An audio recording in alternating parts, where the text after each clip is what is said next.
भारत की तेल क्रांति। जब ऊर्जा ने भारत की किस्मत बदलनी शुरू की। भारत एक ऐसा देश जिसकी आबादी बहुत बड़ी है, ज़रूरतें बहुत ज़्यादा हैं और संसाधन सीमित माने जाते रहे। आज से कुछ दशक पहले तक भारत की सबसे बड़ी कमजोरी थी ऊर्जा पर निर्भरता। तेल चाहिए था तो बाहर देखना पड़ता था, और बाहर अगर हालात बिगड़े तो भारत के हालात भी बिगड़ जाते थे। जब तेल ही दुनिया की असली ताकत था, दुनिया की राजनीति को समझना हो तो सिर्फ एक चीज देखिए, तेल। जिसके पास तेल उसके पास सत्ता, और जिसे तेल चाहिए वो मजबूर। युद्ध हो या शांति वार्ता, प्रतिबंध हो या समझौते, तेल हर जगह मौजूद था। भारत भी इसी खेल का हिस्सा था, लेकिन एक कमजोर खिलाड़ी की तरह। भारत की मजबूरी, भारत अपनी जरूरत का लगभग 80% से ज्यादा तेल आयात करता था। मध्य पूर्व में तनाव बढ़ा, भारत में पेट्रोल महंगा। किसी देश ने सप्लाई रोकी, भारत में महंगाई। मतलब साफ था, भारत की अर्थव्यवस्था किसी और के फैसलों पर टिकी हुई थी। सवाल जो इतिहास बदल देते हैं, यहीं से कुछ सवाल उठने लगे। क्या भारत हमेशा दूसरों पर निर्भर रहेगा? क्या 140 करोड़ लोगों का भविष्य तेल के दाम तय करेंगे? और यहीं से भारत की तेल क्रांति की नींव रखी गई। भारत ने समस्या को पहचान लिया था, लेकिन पहचानना काफी नहीं था। अगला कदम था तैयारी, और यही तैयारी भारत को अगले स्तर पर ले गई। भारत का गुप्त हथियार, स्ट्रेटेजिक ऑयल रिजर्व्स, और कैसे तेल एक हथियार बन गया। स्ट्रेटेजिक ऑयल रिजर्व्स, भारत का अदृश्य सुरक्षा कवच। जब दुनिया तेल के लिए लड़ रही थी, भारत तेल को जमा कर रहा था, शांतिपूर्वक, चुपचाप और रणनीतिक तरीके से। स्ट्रेटेजिक पेट्रोलियम रिजर्व्स क्या हैं? ये कोई आम तेल टंकी नहीं, ये हैं भूमिगत विशाल भंडार, जहां करोड़ों बैरल तेल सिर्फ आपात स्थिति के लिए रखा जाता है। युद्ध, प्रतिबंध या वैश्विक संकट, इन हालात में यही तेल देश को चलाता है। भारत ने क्यों बनाए ये भंडार?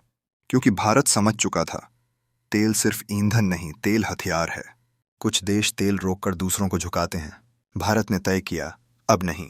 जब तेल राजनीति बन गया, आज के दौर में बम और बंदूक से ज्यादा खतरनाक तेल की सप्लाई होती है। लेकिन स्ट्रैटेजिक रिजर्व्स के कारण भारत पर यह दबाव काम नहीं करता। भारत अब घबराने वाला देश नहीं रहा। भारत ने अपनी रक्षा मजबूत कर ली थी। अब बारी थी हमले की नहीं, स्मार्ट खरीदारी की। कैसे भारत ने तेल खरीदने का खेल पलट दिया। तेल खरीदने की नई चाल। जब भारत ने अपने फायदे की शर्तें रखीं, पहले भारत कुछ गिने चुने देशों पर निर्भर था।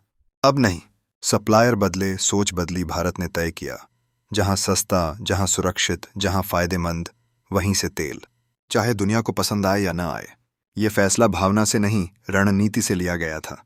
सस्ता तेल, ए मजबूत देश। जब दुनिया महंगे दाम चुका रही थी, भारत ने कम कीमत पर तेल खरीद कर महंगाई रोकी, बजट बचाया, आम जनता को राहत दी। ये था इकोनॉमिक वॉरफेयर का जवाब।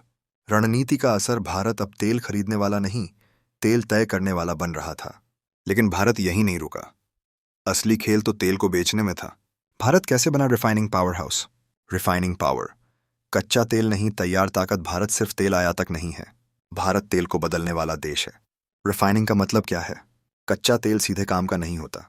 भारत उसे रिफाइन करता है, उसे ईंधन में बदलता है और फिर दुनिया को देता है। भारत का वैश्विक रोल, आज भारत की रिफाइनरियां दुनिया की टॉप रिफाइनरियों में गिनी जाती हैं। कई देश भारत से रिफाइंड फ्यूल खरीदते हैं। यानी भारत अब सिर्फ ग्राहक नहीं, सप्लायर है।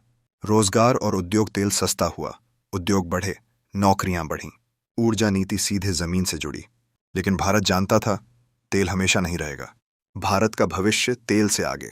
भविष्य की ऊर्जा, भारत का अगला मास्टर प्लान। भारत ने एक साथ दो मोर्चों पर काम किया, आज की ताकत और कल की तैयारी। सोलर और ग्रीन एनर्जी, भारत ने सूरज को हथियार बना लिया। Solar park, green energy, hydrogen mission, ये सब तेल से आज़ादी की तैयारी है। ईवी और इथेनॉल इलेक्ट्रिक व्हीकल्स तेल पर निर्भरता घटा रहे हैं। एथेनॉल ब्लेंडिंग किसानों को जोड़ रहा है। ये सिर्फ ऊर्जा नीति नहीं, ये सामाजिक रणनीति है।